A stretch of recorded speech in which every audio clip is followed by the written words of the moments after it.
Hello, everyone. Welcome back to the All Blue for episode 9. I'm super excited to talk about the OP12 meta that's been developing in NA and EU, but I'm kind of glad to see you guys after it's been a couple weeks. Kai, how are you doing today?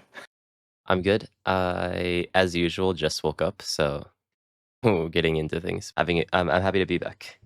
Yeah, same. Hrvoje, how have you been doing? Yeah. For me, it's the tail end of the day, also as per usual, but very nice to see you two again. I want to get into more discussions because it really has been a while, like 3 weeks or 4 weeks at this point. Yeah, it's been too long. And now that we've kind of had a couple weeks of this OP12 meta, there's a lot of things to talk about. I guess there's a lot. We can kind of talk first about just tournament results, and we can kind of talk about any major decks that we kind of expected or didn't expect. So I believe Europe had the first week of regionals the weekend before this last one. Go ahead. Kuzan won this week. Kuzan won this week. Okay. The previous week it was Enrico Maria with Rayleigh. With Rayleigh. Okay. And then Chile had a regional, and then Nell won, I believe. And then Saka in the finals, which was really interesting. I remember Oceania had a weird regional. I forget which deck won, but I remember there being a lot of UP Sanjis in Top Cut. Yeah, I have a loose memory of Yamato going really far, maybe even getting second, but I can't actually remember what won. The Yamato was the most notable one. It was probably something pretty obvious, like Zoro or something. And I believe this last weekend, a lot of NA tournaments happened. There were 2 regionals, Toronto and Florida. Florida was won by Chris Sock playing UP Luffy. The deck's actually still back. And the Toronto regional was won by Bonney against Zoro in the finals. So not many repeats. A lot of really expected decks like Zoro, like Rayleigh, stuff like that. And the main deck that's been super duper popular that I didn't expect everyone to be super high on was actually UP Luffy. It's one of the decks that I brought to Florida last weekend, and I've been pretty excited about. And it's been doing relatively well on Sim, which is very surreal given how unexpected I expected that deck to be, given the ban of both ACOS, Kata, and 9-Mom. How have you guys been feeling about that deck? Or Hrvoje, you've been playing a little bit of OP12. Has UP been something that's reasonable in your opinion, or does it have too many glaring flaws in this current meta? Well, first of all, it does feel strong. A lot stronger than I initially thought it would, because we discussed this in the previous podcast. Losing both ACOS, Katakuri, and Linlin did seem critical to how well the deck can handle late games and defensive plays, but it did make up for it very well with the inclusion of Corazon. I think that card is effectively like a purple Cavendish that draws your card on play, or even better, it filters. So that just gives the deck so much freedom with how it makes use of its Dawn, and it enables stuff like the Bagua on 7 like much more often. So I think the power level is like still there in going aggressive, but there is some like more careful consideration for going second. And it also has a trade-off where a lot of players would like overplay into Linlin and these big bodies, even in situations where that's not correct. Like they would bury themselves by just losing too many cards and leaving too little Dawn open. Now kind of get this, like, I don't want to say crutch, it feels like the wrong word, but they have reason to have a lot of Dawn open, and with a lot of Dawn open it's a lot harder to die, especially running like the tech events that they even max out in some cases, like Judgment of Hell. I think the deck, obviously some of its matchups have worsened, like notably Green Zora I think is the biggest fault. Like generally decks which can efficiently drop 8 cost Mihawk that UP doesn't really have a nice answer to, but otherwise the deck didn't feel like it lost too much across the board, and to me that has been surprising. Like it obviously maintains a high win rate on Sim, has success in regionals. Like it's not just the win, it got a lot of tops in both Madrid and Florida, and I believe it topped some in Toronto, right? So interesting. It impressed me at how resilient it still is. I thought it would have to like adapt by becoming more aggressive, but turns out it can just keep grinding with a lot more events. I was also in the camp that I thought that it would probably be dead, as probably a lot of the people listening to this know, have written a Blue Purple Luffy guide. And one of the things I was thinking about was like, oh, okay, I just don't have to update my guide anymore. And although it wasn't my OP12 testing, I was doing OP13 testing with some of the new cards that have buffed the deck a bit to see how it may contend in OP13. I was like, this deck kind of still works. And then I did some testing in OP12 and it's like, wait, is this strong? And like it's one of those weird things where like it feels like it shouldn't be strong because you're not necessarily changing the way that you're playing, and you lost 2 of the core cards that made that game plan work. But just because of the event counters that we have, like Hrvoje said, you have a similar sort of resilience just without having to play towards 9 mom like you did before. Through that exact same thought process when I was playing the deck more and more. I'm going up to this last week. The main issue I've had with the deck is how weak the Zoro matchup is. But honestly, the Rayleigh matchup feels almost comparable to how it was before. The main issue, I think, that is just how many events that the current UP deck has. It actually can very reasonably survive multiple unblockable 15k swings or larger because of armaments or King Kong Gun. So sometimes you just spend your turn playing Rosinante or Nami, leaving up an unbelievable amount of Dawn, and you just like make your opponent just keep swinging at you multiple turns and using unblockable events. So it feels like you're on top of the world when you just have 12 cards in hand passing against Rayleigh when that happens on occasion. But even still, it just, the deck is way more powerful than I thought. And I do think the Rosinante is a huge reason why that deck can kind of play on autopilot and not lose all of a sudden when it keeps playing boss monsters every turn. This is maybe, the Rosinante does seem to be a bit of a star, but I have seen a lot of the topping decks, especially in the most recent event where Chris Sock topped, where a lot of people, I think I saw Jackson Huang's list. For example, he was running the Rosinante, but he was only running one of the 8-cost Doflamingo. Chris Sock, I believe, wasn't even running the 8-cost Doflamingo. So do you think that the reason why the deck is strong right now is simply because of this Rosinante, or do you think it's because of the Don Quixote package that a lot of people were saying would be the way to save the deck? Personally, I have very mixed feelings about the Dofi. I'm not even entirely sure if I would play it in my UP deck if I was playing UP for Nats. The main perk of it is I think that the Dofi is another way to get 2 bodies in play against Zoro, which is one of like your hardest matchups. Just because that's one of the matchups where you kind of need to put them on a clock, but they have a reasonable way to get rid of your bodies by just swinging very large into them and forcing more counter out of you. So that can be very obnoxious. However, the card is very hard to set up a lot of the time. It's like very difficult to always have the Rosinante in your hand just because you're going to play 3 to 4 when you have one Rosinante. There's not really any searchers for it unless you fully commit to like a sugar package. So there's a lot of inconsistencies in that regard.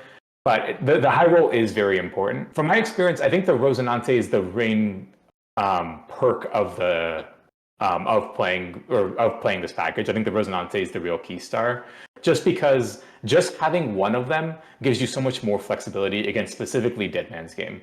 A lot of when like Bonney's, or not really Bonney, but sometimes they'll just Hody you, but Zoro, GP, Luffy as well. A lot of what their lethals look like are just you forcing you to keep playing characters, and then Dead Man's Gaming and resting your Dawn and or your blockers. And it really puts a huge tax on your Dawn and the cards in your hand. And that's when the Rosinante kind of puts a foil in their strategies to beat you. So you don't really need that many. You just need the one in play by the time the game's over. Is that any better or not really? Oh yeah, wait, can you just speak for a bit? Yeah, testing 1, 2, 3. Yeah, I think that sounds a lot clearer. Okay. I think it might have switched to your headset or something. That is annoying. I mean, I didn't notice, to be fair, so. No, at first I thought it was like, I was imagining it, but I was like, oh, it does keep happening. Okay, so, oh yeah, the topic was Rosinante. Rosinante, Dofi, like what the perks are, and whether you like the Dofi in the deck. Yeah, so for me, Rosinante did feel like kind of the premium piece. I already described it as like green Cavendish or like purple Cavendish. And in the past, if you guys remember when I did like the top 5 strongest cards in the game, one of my like almost made it to the list suggestions was green Cavendish, which I believe was a bit surprising when we were discussing it. But I do think like that idea of just generating value turn after turn after turn, like that sort of engine piece on the board, is not the most common thing in One Piece. And when it works, it works really well. And then it has that added aspect of filtering your hand because you are running more events. So you can just brick on Giants, brick on Gear 2s, brick on like events you want, but now you need to filter them to survive against aggro. And Rosinante, I think, does a really good job at that. But I also think it kind of creates a new weakness or perhaps a bottleneck for the deck. which the meta and the players perhaps have not fully adapted to exploit yet. Because I was thinking about this from Green Purple Luffy perspective. Like Radio Knife is a card that in the past you would really love against a lot of decks, but it sucked against Blue Purple Luffy because the only target was Nami. But now if you decide to run in OP12 in Green Purple Luffy the Radio Knife, you have like all these 5-cost targets or lower in the meta, which are like you can win the board with Radio Knife in those matchups like Zoro, Red Green Smoker, whatever, Mirror. But now we also have a really, really valuable target in Blue Purple Luffy's Rosinante. So it does create sort of weakness, and increased event reliance of the deck also leads them to run only like 6 or 7 2Ks I've seen in a lot of lists. So just attacking 7K now taxes the deck a lot more potentially. So I feel like the deck has maintained a lot of its strength in part because people have not started adapting to it yet, because it did kind of come out of the blue as a really strong surprise still. So I think it might go down in value a bit over time.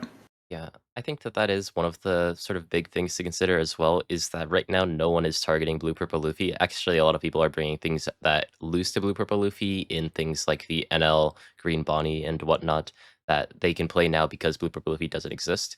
But because Blue Purple Luffy kind of surprised everyone, came back, people weren't really ready for it. They didn't practice the matchup. They don't have the tech cards. They don't have the deck that does well into Blue Purple Luffy, which I think also contributed to the fact that Blue Purple Luffy had massive, really explosive success in this last week-ish. So yeah, I can definitely see it coming down with time as people adjust more to this meta. But I mean, I don't know if we're going to go into this topic right now or later, but Blue Purple Luffy is having a little bit of an uptick in Japan, but it's very quiet and very slow right now. So maybe you'll have a similar sort of thing happen in the next couple of weeks in Japan too. One of the decks that or we've talked about how UP is a little bit higher than what we expected going into the ban list. For me, Rayleigh is one of the decks that's actually a fair amount lower than what I expected after the ban list. Rayleigh has been like probably the second most popular deck, or even the most popular deck going into a lot of these regionals. Just a very powerful aggro deck. But it's felt like a lot of people are very prepared for it in a very hostile way, at least in NA. I've seen like we talked about Anel's being a relatively popular rogue pick. Lucci is still being played by a couple players. Decks like Blackbeard still kind of preparing for it a lot. But even decks like Zoro have been adapting in a much more way to be very hostile towards it. Playing cards like Electrical Luna in a recent, I think one of our first online events in NA was Zoro winning with like 3 Electrical Lunas in it. Additionally, playing cards like Paradise Waterfall allow you to stabilize a lot more against Rayleigh, going down to 2 or 1 life, just making sure you have a lot of extra ways to like block with Mihawk and survive a lot longer. I really wanted to play Rayleigh, but I'm a little bit hesitant of playing that deck into so many counter picks into this meta. How have you guys thought, or what are you guys' thoughts about Rayleigh in this current OP12 meta? Do you think it's still very powerful? I know Enrico Maria won recently with it, but is it a deck that you would consider for any upcoming regionals, Hrvoje? So the problem with Rayleigh is it's something I really hate when a deck has that, but when it loses to kind of the easiest to pilot decks in the meta, like the fact that you struggle against NL and to Kid, who I would argue is less like,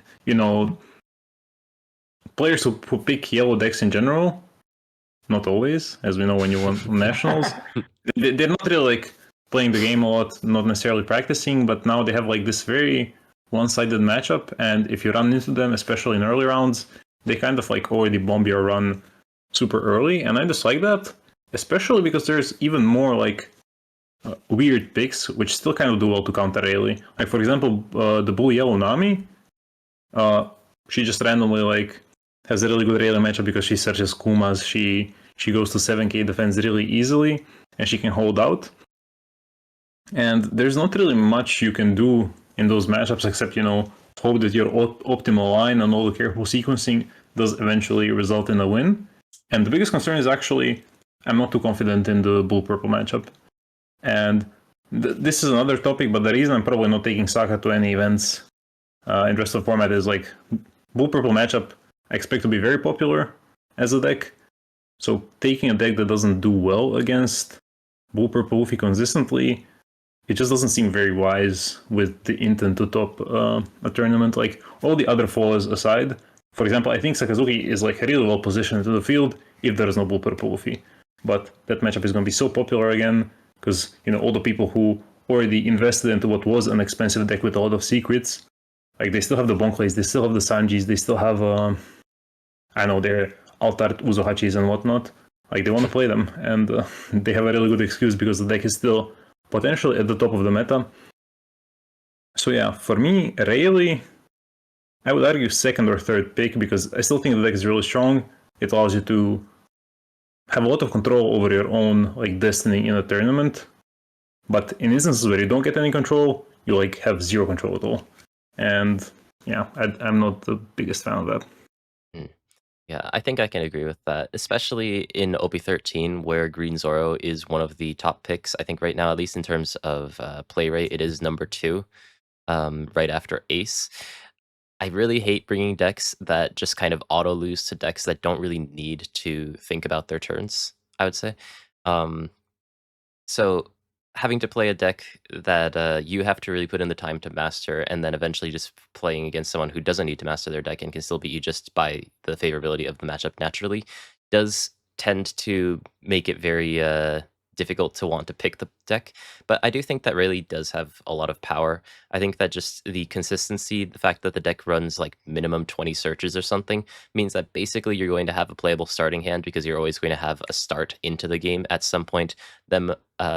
Basically all of them, I don't even, yeah, with the exception of Buggy, can find the 4-cost Luffy. So if you just get Searcher into 4-cost Luffy, then you have your start, and the consistency is there, the aggression is there. I'm just personally maybe not much of an aggro player, so I wouldn't personally play it, but I do think that the deck is still very solid. I think that's very reasonable. The consistency is like one of the major appeals. It's like a lot of the mediocre hands are just very, very good in a lot of matchups. And the chances of finding Luffy, I haven't done the math on it, just feels just like way too high, especially the first one and very likely the second. So the consistency is very, very prevalent. I just don't think the power is there to always win some matchups, and there's not much catch-up potential. Once you're behind, you're kind of behind forever. But yeah, like those games that just you go doubt, and if it works, it works. If not, yeah. And then the decks which have specific counterplay against that, like ML, yeah, those end up rough. Let's talk about the decks that I think a lot of people perceive as the 2 best decks in the format. And I think that's the green decks. A lot of people, at least it seems like anecdotally from a lot of podcasts, aside from ours that I've seen, a lot of people are very high on Zoro and Bonney. Zoro is just being this very powerful aggro deck that beats UP, which is like one of the main prevalent things, but can struggle against like rogue decks like Anel still, but also is just like a very, very flexible but powerful deck. It got a lot of second place finishes, a lot of decent tops in the last couple of weeks. Has been perceived as a brain dead deck. I think the deck has a lot of weird sequencing stuff that's still quite difficult for me to grasp sometimes, but it's still very powerful.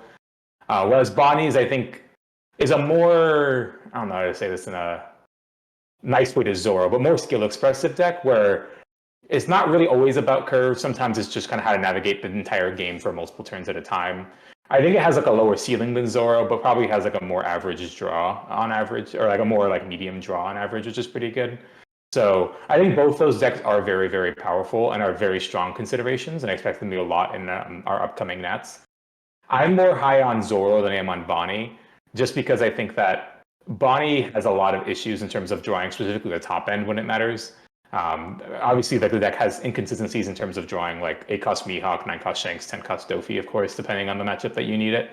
But the mid-range package is just very good against decks like Rayleigh and Bonney, Rayleigh and Zoro. So I'm like really excited about that aspect. Between Zoro and Bonney, Hrvoje, which ones of those 2 decks do you think are like relatively reasonable for you to bring to a tournament? Okay, so I've actually tested both. I don't usually test Bonney in formats, but in this format, she does feel strong enough to where I was like, okay, this might be a real consideration. So I did put in some time, and I mean, the deck feels like more grounded than Zoro, more like, if Zoro has the extremes and Bonney is like more in the middle. And that feels kind of good, but sometimes you need those extremes, like that stupid power spike that Bonney only really has when she chains tank costs and has like Cavendish on board or Rouge on board to get the Dawn back as well, and then completely lock down the game. Whereas Zoro, you know those games where you go like Tashigi, Mihawk, or Cavendish, Mihawk, Tashigi, like those where you play like 3 or 4 cards the entire game and you win. And that's very frustrating for the opponent, but that's also good because it lets you have a lot of like the rounds that should be easy usually end up easy, is the best way to put it. And that goes a long way in having a consistent tournament run. So if I actually had to pick one for a tournament, I doubt I will play either just because I want to experiment in this format. That's also a topic for later, but I would choose Zoro. I think it's a tricky decision for me. I'm not a huge fan of either deck. I used to be a big fan of Green Bonney, but I think just the main issue, as we've been mentioning, with like the lack of searchability on the top end, makes the transition from the powerful mid game into a powerful late game sometimes a bit awkward based on what you can have in your hand. Sometimes, it is a bit like Shanks and NL in a way sometimes, where you can overdraw or underdraw your top end or counter cards, and you don't really have too much control over your destiny in that way. But I do think that the deck, despite some of those flaws, has a lot of power and a solid spot within the meta. I think that I think maybe I'm underestimating the complexity of Green Zoro, because I think that Green Zoro is somewhat predictable in his moves. You kind of know, like, he's going to play Tashigi and rest my thing and hit me 8/8 here. Next turn he's going to play Mihawk, then he's going to play another Tashigi, whatnot. And I think that it's a bit easier to prepare for Green Zoro, whereas Bonney, because she has so many different options available to her, and she doesn't even get to choose a lot of the times, I think that that factor for Bonney is very relevant and very nice for people who want to play green decks. Plus, also, at least from my albeit limited testing of the Bonney versus Zoro matchup, I feel like Bonney feels slightly favored, and for that reason, I think I'd maybe pick Bonney. But this is kind of just a lot of what ifs. Yeah. Yeah, I do think that Bonnie's like slightly favored into Zoro, but I do think those games are very difficult from both sides. And like Hrvoje mentioned, I do think I don't want to call them free wins, but the games where you just don't have to like spend that much mental effort are just like so useful when it comes to a big event like nationals or even just like regionals. You just only have so much mental bandwidth, and sometimes you just need to turn your brain off round 3, and it's a huge bane or boon. Sorry. Talking about the other decks that are super prevalent in this meta, those are like the main decks that I've kind of been encompassing in terms of what I've established as the meta. I do think that Blackbeard is a very, very reasonable pick. I do think that's very strong in this meta. I do think the Zoro matchup for Blackbeard is also similarly difficult, if not even slightly worse, in a lot of ways for Blackbeard compared to something like UP versus Zoro. Just because it's so hard to establish anything on that board when you're playing against Zoro, especially if they end up drawing Kawinas. So that's like a very difficult part about it. But I do really like Blackbeard's meta or matchup spread into the rest of it. It's a little bit better than UP's on average compared to the rest of the meta. Whereas UP's only like slightly, if not like medium or moderately favored into some matchups, whereas Blackbeard can be like polarizingly good in a lot of matchups. But I do think it's Green Zoro matchups a lot worse. So there's kind of a trade-off there. What are your thoughts on Hrvoje or Blackbeard Kai? Just because I think it's a very interesting deck in this meta, even though it's probably dead in OP13. It's pretty dead in OP13. A lot of people are saying that it's back in OP13, but I don't know exactly what it really beats. But for OP12, I have to say I haven't tested Blackbeard, so I'm probably going to have to pass this off to Hrvoje pretty quickly. But at least in Japanese OP12, it had a rather difficult matchup into Green Zoro and Blue Purple Luffy. And the fact that those two decks are seemingly pretty prevalent right now as well, I think that despite some of the other matchups being a bit easier, when it comes to actually winning out a tournament, it might be a bit tricky when you are guaranteed to hit like at least one of these decks probably multiple times. Yeah, I did see some people put it like relatively high in their tier lists for OP13. Like on Twitter, I saw even someone even put it like tier 1, which really surprised me. I don't think that's realistic, but I haven't tested OP13. I have no idea what they have cooked up with.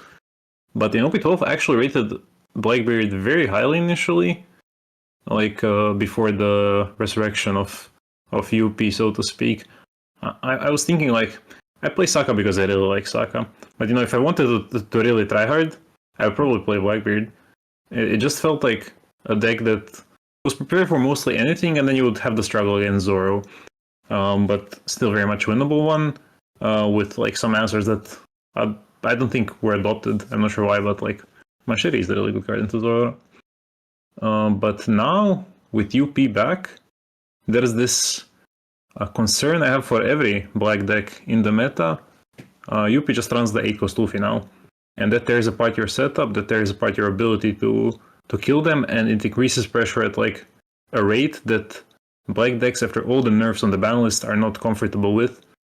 And that's again like the fact that UP is, well, I don't want to say unharmed, but the fact that his position in the meta doesn't seem to have shifted, like, it changes my opinion on a lot of the decks back to what it may have been before the ban list, because we sort of did end up with like a funny patch notes where it's like, hey guys, here's some changes, and people just react to the changes and try out different stuff, but in the end they realize, okay, maybe we don't have to cook too much, like all the same stuff still works, and it feels kind of like the changes were made just for the sake of having people try new stuff, which I myself really enjoy. I like to experiment, but I understand that people, especially going into finals in NA, they're just going to focus on what's the strongest right now. No, I'm shocked that Blue Purple Luffy, I mean, although we already talked about it, just is allowed to kind of play the same way. It's crazy how, despite, although maybe only 2 cards relevant that have been changed in the 8-cost category and 9-cost bomb not being usable for Blue Purple Luffy, seemed to change the meta massively, ended up just not really changing the meta that much.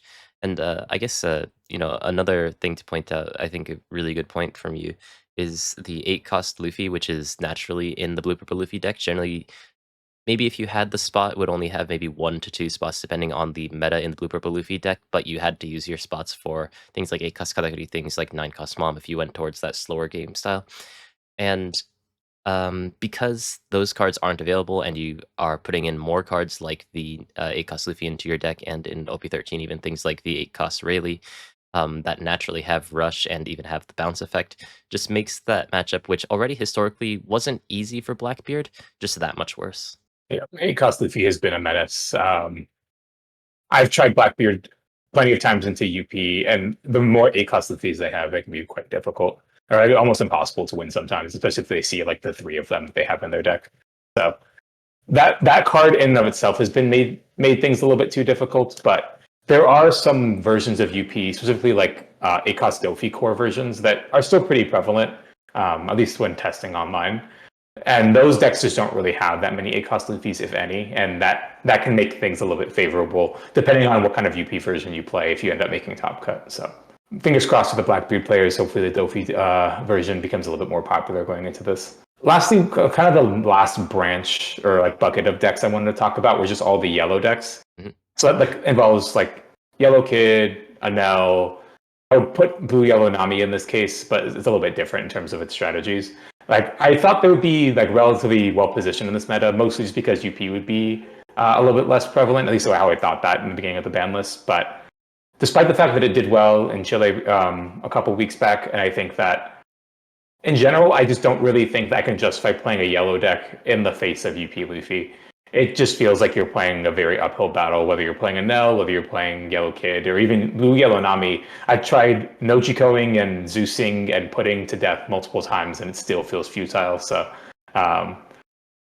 Yellow just feels like it's a little bit underwhelming in this current meta, despite the fact that I think it's quite good into both Zoro and Rayleigh, just because of the overrepresentation I expect of UP Luffy. Would a yellow deck be either of you guys' considerations? I know it's beneath some of you guys. I'm teasing, but what about you, Hrvoje? Would any of these yellow decks be reasonable? Well, I still think Kid is a better pick than Anel, just like with the general spread. But yeah, once again, UP presents its own problems. I think you have to be able to be aggressive. What's surprising to me with the new UP builds is that like the generally most aggressive yellow leader, which is Yamato, well, if you don't account for Bello Betty, right? Yeah. well, now Hodi is not that efficient of a way to close the game, just because Rosinante is a card. And to me, that's really interesting. Like, this deck that was always supposed to have a certain late game against UP doesn't necessarily have it anymore. And it's kind of bizarre to see, especially because now with Rosinante, it like leaves all those turns where you can play a 9-drop and have 3 Dawn open, and it's still enough to giant counter out whatever, and you could have Mihawked away their first Hodi or whatever. But yeah, if I had to go with a yellow deck, I'm probably Blue Yellow Nami just because she's the most fun. Like for me, I'm not taking this format seriously enough. So, and to me, Blue Yellow Nami seems like the most what's the word I'm looking for? Like modular type of leader, and that's generally what I enjoy playing. Like where the sequencing matters, where having an exact specific game plan for each matchup matters. You're not just always doing the same thing, which, to be fair, is the strongest thing to be doing in any meta. Like if your deck can always do its own thing and doesn't care about what the other side does, then it's a strong deck. But yeah, I would probably just go with Blue Yellow Nami. I enjoy seeing the gameplay of the deck as well. Yeah, I'm a big Blue Yellow Nami fan. Even when we didn't have bans, I was playing it for a bit, not necessarily to win, but for fun. It was my for fun deck. I think that it's really nice that it's the only sort of yellow control-ish deck that has access to Raigo Kingdom Come in the form of Red Rock. And just, I think there's a lot of merit to having a deck that's good into aggro and is still allowed to run multiple copies of Red Rock in the deck, which means that into the aggro matchups, you're comfortable not using Red Rock. You could also throw it away for your leader effect to become a 7k leader. And in those control matchups where the opponent doesn't have Raigo, you have Red Rock. And so although you're playing a bit of a different body size, where all of your characters are 8k versus a lot of the yellow characters that people play are somewhere like 9 to 10k, depending on if you're playing NL or Kid. Maybe a little bit smaller, but I do think that the 7-cost Olden and Raigo and just the sort of flexibility of game plan that Nami has is quite nice. So I'm a big fan of the deck. I'm glad that you guys finally have access to Olden, because every time I showcase the deck running Olden, people are like, okay, but we're gonna get this in 3 months, so I don't care about this video. Yeah, good card though. We're still waiting on the shoujo to show up. We're still crying a little bit, but yeah, at least we have Odin, which is super nice. One last, I forgot to mention this earlier. I talked about it briefly, but the other like archetype of deck I think is very important to talk about, because I think it will be represented a decent amount, is actually GP Luffy. Oh yeah, it was a deck that I considered for a very long time, just because I think it's actually pretty decent into UP. I think that you can make the Zoro matchup pretty reasonable as long as you play a decent number of counter events to kind of not waste so many cards countering out of 8s. And then I think that Bonney can still be hard, but you can still make it play. But I think that the Rayleigh matchup was my main discouragement from playing the matchup. I couldn't really find a good angle of attack to try to beat that deck, just because like trying to like starve didn't really make sense, it felt like. But I also felt like I couldn't really deal with the onslaught of a bunch of 5k swings early and 6k swings late. And most importantly, the Mole Pistols dealing with Sanji putting so cleanly after they established the Luffy was just too much of a tempo swing a lot of the time. So I tried Luffy Taros, I tried a bunch of 4-cost Zoros to try to fight for board. I tried putting a lot of Bagwas and Hell's Judgments to try to survive a little bit longer. And I just didn't get that matchup to like a safe enough spot. But I do think the rest of his matchup spread is quite decent. Hrvoje, what are your thoughts on GP? Is that a very powerful deck that you would also be pretty excited about as well? Yeah, it's probably the most serious pick I would take to a tournament right now.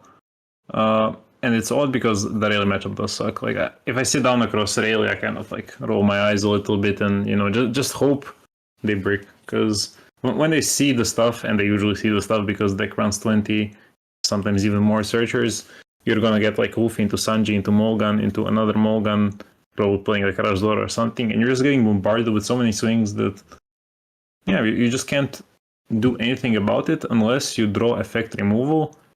And effect removal is something that GP Luffy does not do very well. Like you can run more copies of Rashomon or a Radio Knife, as I mentioned in passing previously. But yeah, you're kind of a sitting duck, because when decks swing 5k, 6k a lot, easily your inability to generate card advantage shows. Because UP just draws 2 cards per turn, GP does not do that.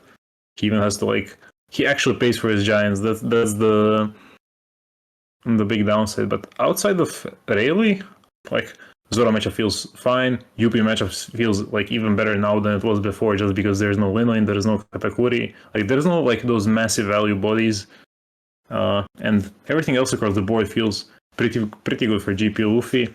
It's just if you take GP Luffy to event, which I might, you hope to dodge Rayleigh.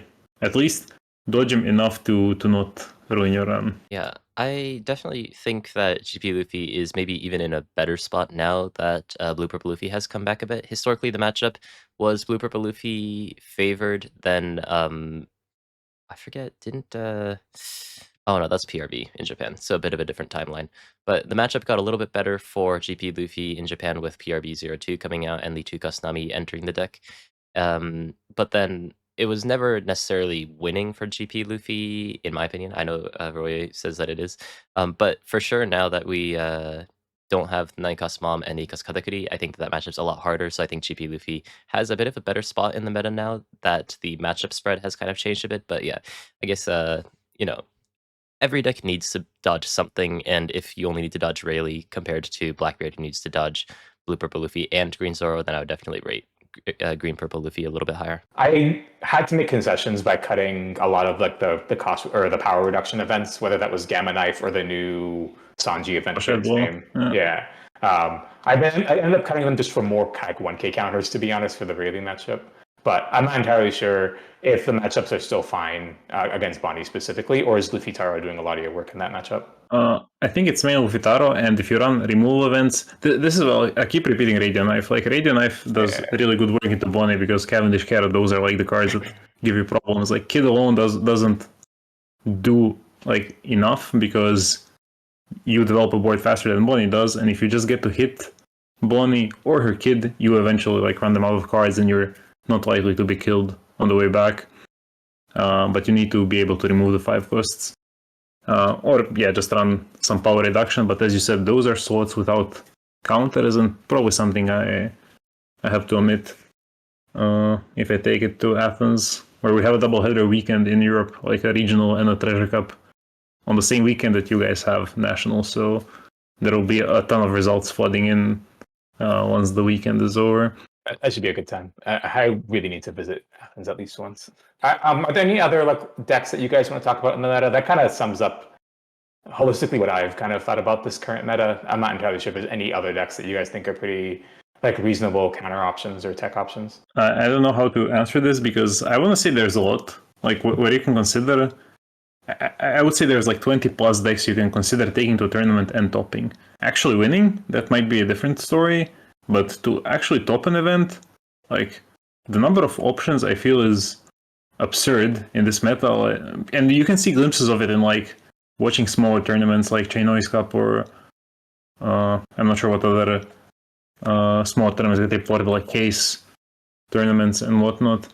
And you see these decks like go 5-0, 6-0, and you know these are not decks that like a group of players necessarily put a lot of time into and work to fine-tune the list. They just like, this is what felt right, they tested a little bit, and now they performed in a smaller tournament, but there's no saying that if more time was put into the deck, it wouldn't be able to do the same in a bigger tournament, to at least top. Like, Green Purple Doflamingo I watched when I was casting the latest Chainois Cup. I was really surprised, like, that deck just finds 3 Tenkos Dofis and walks your entire board. It has the Rosinante ability, like, naturally, on the leader, and then if it plays Rosinante, now it gets like infinite on deck every turn. It obviously runs a bunch of events to fuel it. And I was really impressed by that deck. I was like, oh, maybe there's something there. And similarly, like the deck I'm like trying to have a lot of fun with right now is Zoro Sanji. Like the deck just, when it clicks, it just like completely pops off, runs over against pretty much any opposition. Sakazuki in a way does the same, but I think Sakazuki, I kind of always assume he's not going to be too popular because, first of all, he's difficult to play, and he's even more difficult to build because you're such a fragile leader. You need to like toe the line too carefully, and I understand people not wanting to do that. I don't want to do it anymore when Blue Purple is such a menace. And yeah, I'm like Blue Yellow Nami also technically isn't like the proper meta pick, if that makes sense, because she doesn't have a good way of dealing with UP's 9k bodies, and she only goes up to 7k. Zoro rolls over her, what's his name? GP rolls over her. But, maybe if you optimize even further, there's something there, you get a bit lucky with matchups. Like, I would say there's a ton of decks, and I would love to talk about all of them, but if I did that, this would last for like 4 hours or something, so I'll just pass to Kai. Yeah, no, maybe next time 4-hour video, so you could stay up until like 4 or 5 a.m. But yeah, I don't have too much more that I really want to say. I do think that there's a lot of good points. Like Sakazuki, I think, is a deck that is naturally going to be underrepresented per the power level, just due to the fact that it has many difficult aspects. One of the big reasons why I don't play Rebecca, for example, is because like if I open up the deck builder and just start putting in the cards that I want, I suddenly have 80 cards. I'm like, I'm not gonna find 30 cards to cut from this, and I just quit. So like it is one of those decks where there's too many cards you want to put in, and fine-tuning it to make sure it actually works and it works together is one of the very tricky things in especially black decks. So not having a template to work off of, and also not knowing if you're really doing it correctly because you could just be messing up your play, makes those sorts of decks a bit less popular. Yeah, I think that there's a lot of cool decks in the meta. Unfortunately, it has reverted a little bit due to the fact that Blue Purple Luffy has come back, but that maybe means that we can look a bit towards the Japanese meta to see what has been doing well. Maybe we transition this into some PRB02 talk, because it seems like that's coming out in about a month for you guys.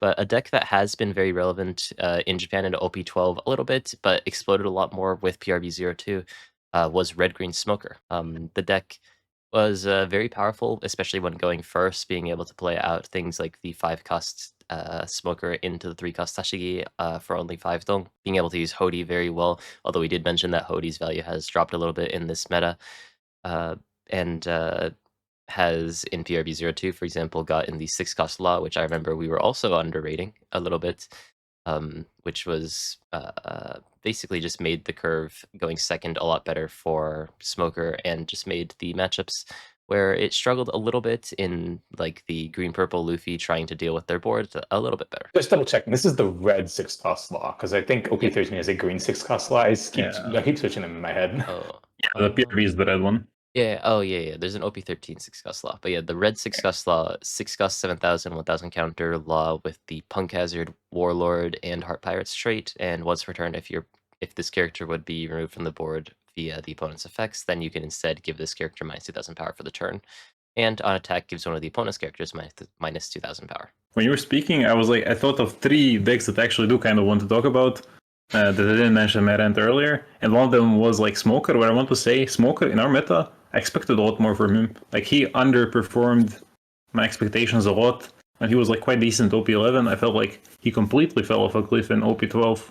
Like, I genuinely couldn't think of the last time it had a good run in a tournament, or at least if it did, it wasn't publicized. But the more important thing, actually, I'll go with the less important thing next, is I feel like there might be something in red decks besides Rayleigh, which is just underexplored because of how like prevalent Rayleigh is in the public consciousness. Because that Luffy engine, where reveal 2 events play a Sanji, I think could go really hard in like every other red deck as well. Because we saw glimpses of it in Singapore when a guy got top 16 with Dragon. I believe it was Venz was his nickname. But more importantly, we didn't mention Purple Luffy. Like, Mono Purple Luffy, the only leader that still gets to fully abuse 8-cost Katakuri and 9-cost Limlin and have that perfect curve where he just does the thing and rolls you over.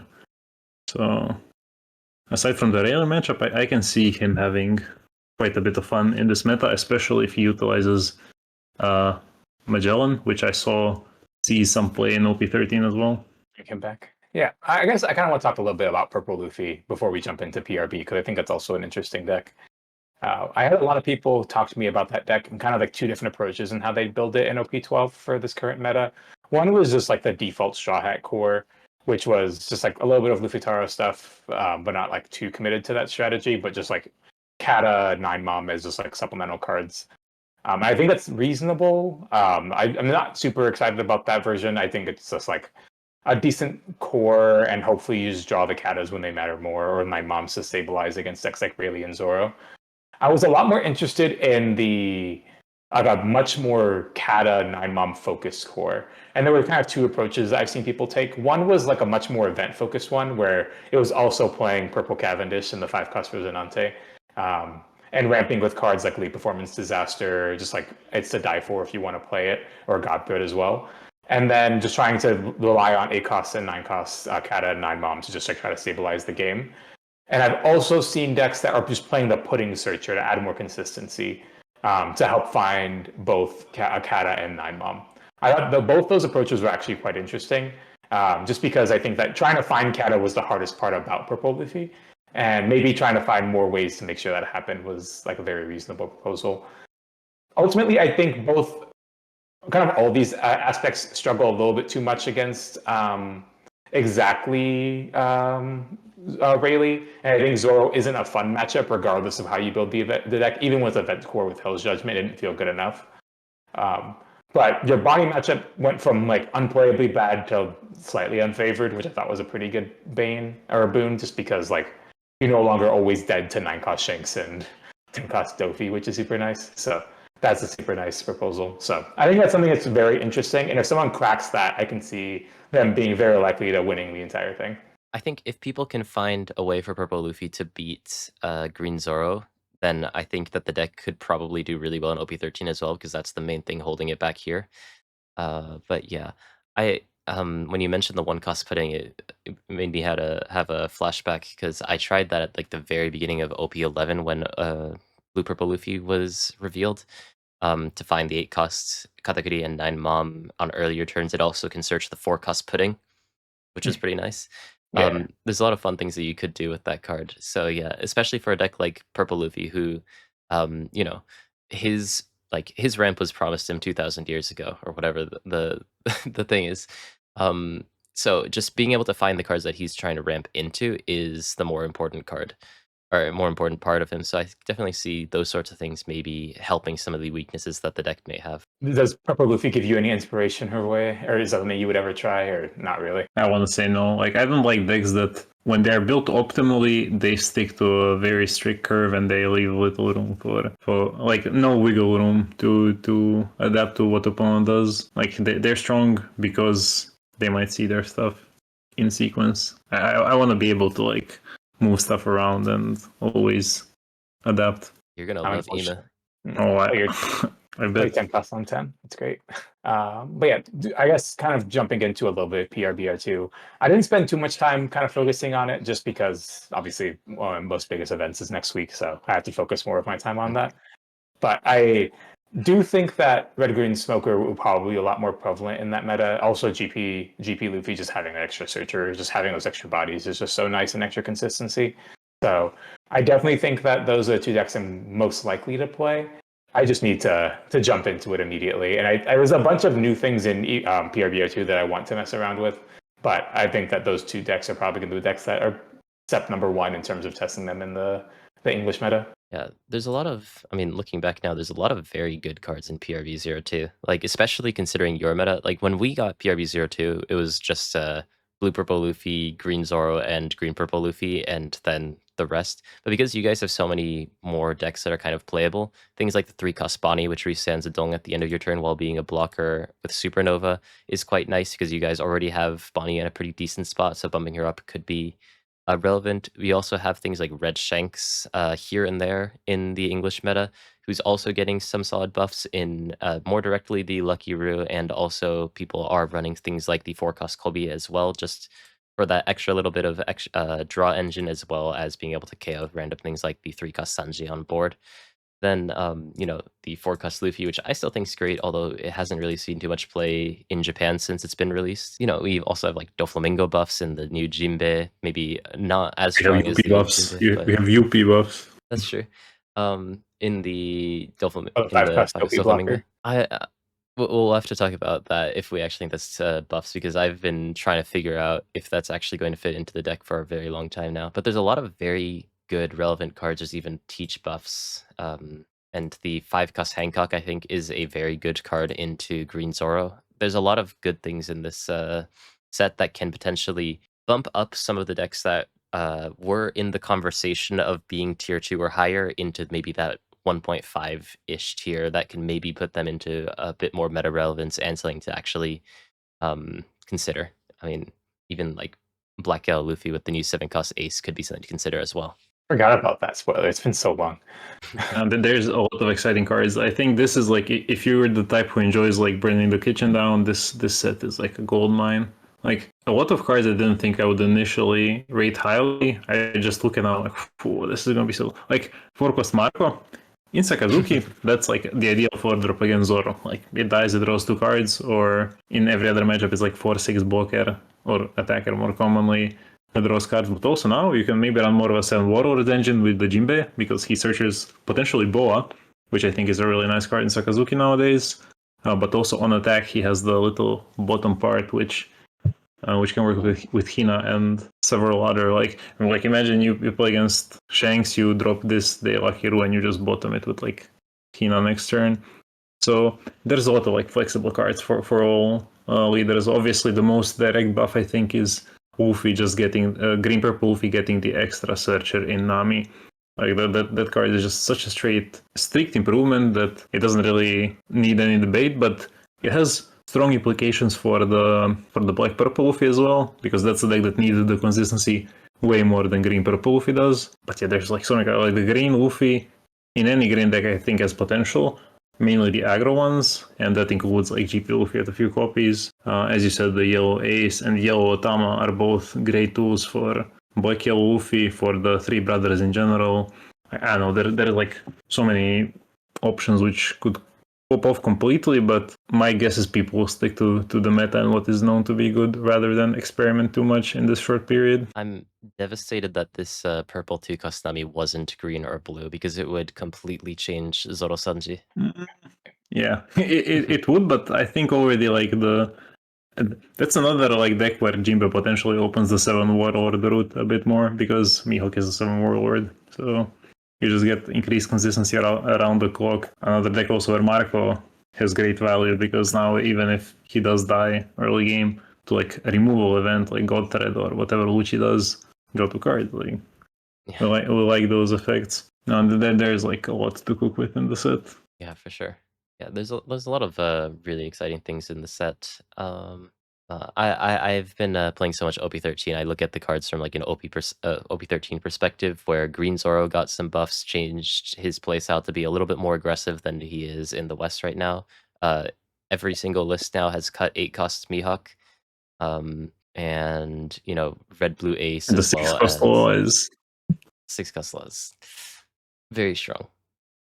But I mean, honestly, the 4-cost Zoro right now is like the bane of my existence in OP13, just because you kind of can't deal with it if they put it up alongside the one that restands itself, right? Yeah, 4-cost 5,000 on play restand Tudong, and at the end of the turn restand himself alongside Koshiro is just completely untouchable. Yeah, it's so great silly. for Zanji as well. Yeah, there's a lot of really nice things. I really think that Black Yellow Luffy has potential because this 5-cost ace lets you play very aggressively and has a little bit more consistency than it had before, just because this card is searchable.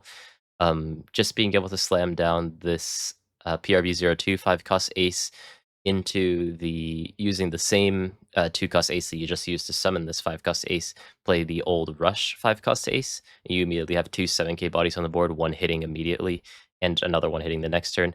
Just creates a lot of attacks to create a potential aggressive deck that's kind of parallel to Rayleigh in terms of game speed, but perhaps a little bit lacking in consistency. But Yeah. I still think that there are some very nice things out there that people can try, and for sure, I think all of the decks that we've been talking about, even purple katakuri decks that we haven't really talked about, have a lot of potential to do well in the meta, at least at the local meta, and even topping a tournament. I'm sure that like basically any of these decks can do it with the right day and list and player. We could do some OP13 talk, but I don't know how long you guys have. I probably have to leave in a little bit. I think OP13 is probably going to take an extra half hour, to be honest. Yeah. So probably, maybe next time. We'll probably talk about the results of NA Nationals as well. Mm-hmm. Yeah, maybe we'll have the NA champion. We'll have 2 opportunities to have NA champion there. I was surprised he was on 2 9-cost Luffys, right? Yeah, he copes that card. I think the card's unplayable, but Yeah. Oh, that's something I forgot to mention, yeah. How the Don minus effects, especially in regards to 8 cause Doffy are the reason. Like, the bodies which minus you, they really need to give good benefits, and if you get DMG'd on that play, you are kind of behind. Yeah. I think like not needing to run those minus like the -1 cards anymore, like 9 Luffy, like 9 Mom, not because you're choosing to, makes the deck a lot easier to use Gum Gum Giant as well. Just making it before I was a bit unsure of if it was the best Gum Gum Giant deck just because you had those awkward turns where you couldn't use Gum Gum Giant and it could end up becoming a brick in your hand. But now that like you get to 10 so quickly and the -2 dong doesn't actually affect you, that card just goes insane in that deck, and really, really powerful defensive card for that deck, which is I think probably like half the reason why the deck is still relevant. Yeah, that and the Sanji play. Well, where the Sanji for Mihawk is, that just blows out. Like, When you haggle, you feel like you're a genius, and then when you don't draw Sanji nor Mihawk, you feel like, why am I playing this deck? Every time I play Blue Purple Luffy recently, I'm always like, I either have my top end, I don't have Sanji, or I have my Sanji, I don't have my top end. It's okay, really... but it does feel like it got a lot more forgiving in actually seeing top end immediately, because if you're just spamming down Rosinantes, they're gonna stick, and they allow you to play top end after. Because the deck is basically now establishing 2 big bodies and not really trying to go overboard over the course of the game, and it abuses the Rosinantes for that like gradual value and plays like Nami as the only blocker here and there. So I think the deck is less reliant on immediately seeing the God curve, but it depends on the matchup. Like, it depends on how able you must be to quickly pressure the opponent with those big bodies. The worse the matchup, the sooner you need them. But I do feel like it can hold out surprisingly well in just those games where it's playing like 3 Rosinantes or something. Yeah.